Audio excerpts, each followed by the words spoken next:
মৌসুমের রেকর্ড বৃষ্টিপাতে তলিয়ে গেছে বন্দরনগরীর বিভিন্ন সড়ক ও এলাকা। রেল লাইনে পানি ওঠায় ট্রেন চলাচল বিঘ্নিত। পাহাড় ধস, দেয়াল চাপায় 3 জেলায় 5 জনের মৃত্যু।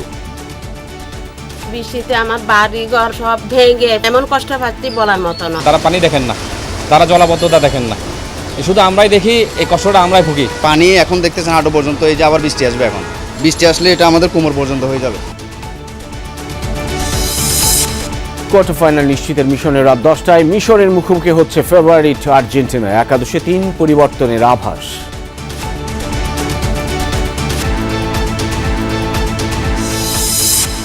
মানিকগঞ্জের সিংগাইরে আকস্মিক সেনাবাহিনীর গ্রীষ্মকালীন মহড়া পরিদর্শনে প্রধানমন্ত্রী তারেক রহমান ক্যাম্প এলাকা ঘুরে খোঁজ নিলেন সেনা সদস্যদের। অক্টোবর থেকে স্থানীয় সরকার নির্বাচন, রোডম্যাপ চূড়ান্ত, জানালেন তথ্য উপদেষ্টা। 5 আগস্টের আগেই জুলাই জাদুঘর উদ্বোধন। ইউনিয়ন পরিষদ, উপজেলা পরিষদ, পৌরসভা ও সিটি কর্পোরেশন নির্বাচনের জন্য পৃথক রোডম্যাপ করা হয়েছে। চলতি মাসের শেষের দিকে এগুলো চূড়ান্ত করে প্রকাশ করা হতে পারে। মার্শাল আর্টের নামে উগ্রবাদী প্রশিক্ষণ এবং মতামত প্রচার বন্ধে তৎপর পুলিশ। যাত্রাবাড়ি থেকে 6 তরুণ গ্রেফতার। এটিইউ ও সিটিটিসি একীভূত করা হচ্ছে এসএসইউ। টিকে থাকার লড়াইয়ে জুলাই ফাউন্ডেশন। 3 মাস ধরে বেতন পাচ্ছেন না কর্মীরা। অনিশ্চয়তায় আহত শহীদ পরিবারের সেবা।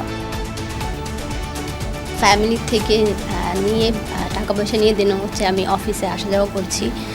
এখানে সবার অবস্থাই আসলে যারা ঢাকার বাইরে থেকে আসে আর কি, তাদের একমাত্র ভরসা হলো জুলাই শহীদ স্মৃতি ফাউন্ডেশন।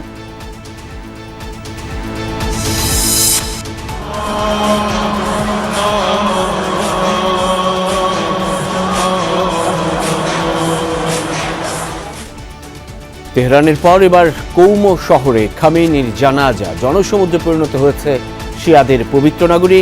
কাল মরদেহ নেওয়া হবে ইরাকের নাজাফ ও কারবালায়।